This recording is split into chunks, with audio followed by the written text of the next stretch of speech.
हनुमान जी को कलयुग का जीवित देव कहा जाता है। भगवान हनुमान आज भी जिंदा है। इस बात को बताने की जरूरत नहीं है कि भगवान हनुमान अमर थे। हिंदू धार्मिक ग्रंथों में सभी देवताओं के स्वर्ग में वापस जाने की कहानियां देखने और सुनने को मिलती है। शेष रहते हनुमान जी। किसी भी ग्रंथ में हनुमान जी के मरने और स्वर्ग में जाने की बात देखने को नहीं मिलती है।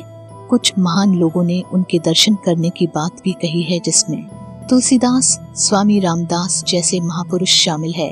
हनुमान जी को मानने वाले लोग कहते हैं कि हनुमान जी हर उस स्थान पर मौजूद है जहां उनके भक्त उन्हें सच्चे दिल से बुलाते हैं।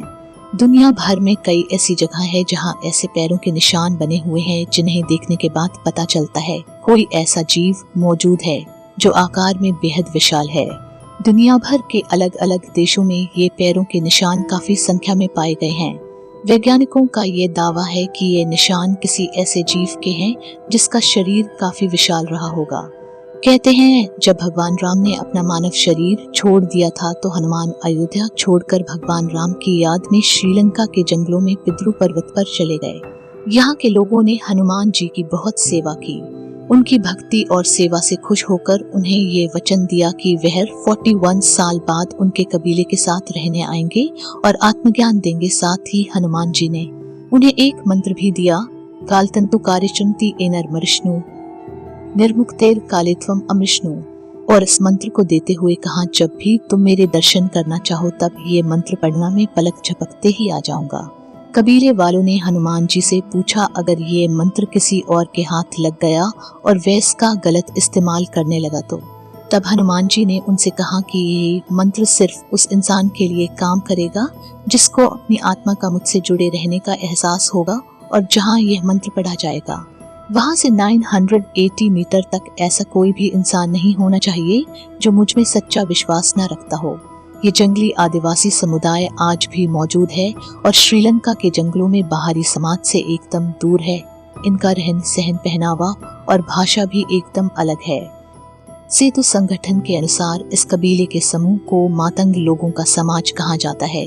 इस समुदाय पर लोगों का ध्यान तब गया जब सेतु नामक एक संगठन ने उन्हें और अच्छी तरह जानने के लिए जंगली जीवन शैली अपनानी शुरू की और उनसे संपर्क साधना शुरू किया।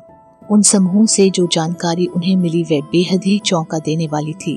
अध्ययनकर्ताओं के अनुसार मातंगों के हनुमान जी के साथ विचित्र संबंध है।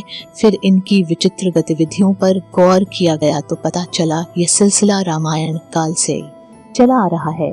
जब हनुमान जी उनके साथ होते हैं तब वे ये गतिविधियां करते हैं। सेतु संगठन के अनुसार जब हनुमान जी मातंगों के पास हर 41 साल बाद रहने आते हैं तो उस समय उनके द्वारा किए गए कार्यों और उनके द्वारा बोले गए शब्दों का प्रत्येक मिनट का वर्णन उन आदिवासियों के मुख्य बाबा मातंग अपनी हनु पुस्तिका में नोट करते रहते हैं।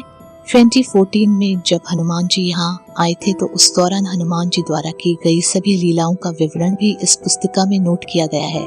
सेतु संगठन ने यह दावा किया। उनके संत विद्रू पर्वत की तलहटी में स्थित अपने आश्रम में एक पुस्तिका को समझकर इसका आधुनिक भाषा में अनुवाद करने का प्रयास कर रहे हैं। लेकिन इन आदिवासियों की भाषाएं जितनी पेचीदा है तो हनुमान जी की लीलाएं भी उससे कहीं ज्यादा पेचीदा बताई जा रही है, जिस कारण इस पुस्तिका को समझने में काफी समय लग रहा है। इन लोगों के अनुसार हनुमान जी आज भी जिंदा है और हिमालय के जंगलों में रहते हैं। हनुमान जी 17 मई 2014 को इनसे मिलने आए थे। अब वह 41 साल बाद यानी 2055 में फिर से आएंगे। उन्होंने बताया पिछले साल एक रात कैसे उन्हें हनुमान जी ने दर्शन दिए। सेतु अनुसार हनुमान जी ने मातंगों को एक बच्चे की पिछले जन्म की कहानी सुनाई और उन्होंने बताया कैसे हनुमान जी ने मातंगों के साथ शहद की खोज की और वहाँ क्या क्या घटनाएं घटित हुई।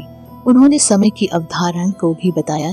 जब मनुष्य समय के बारे में सोचता है तो उसके मन में घड़ी का विचार आता है, लेकिन हनुमान जी तो चिरंजीवी थे।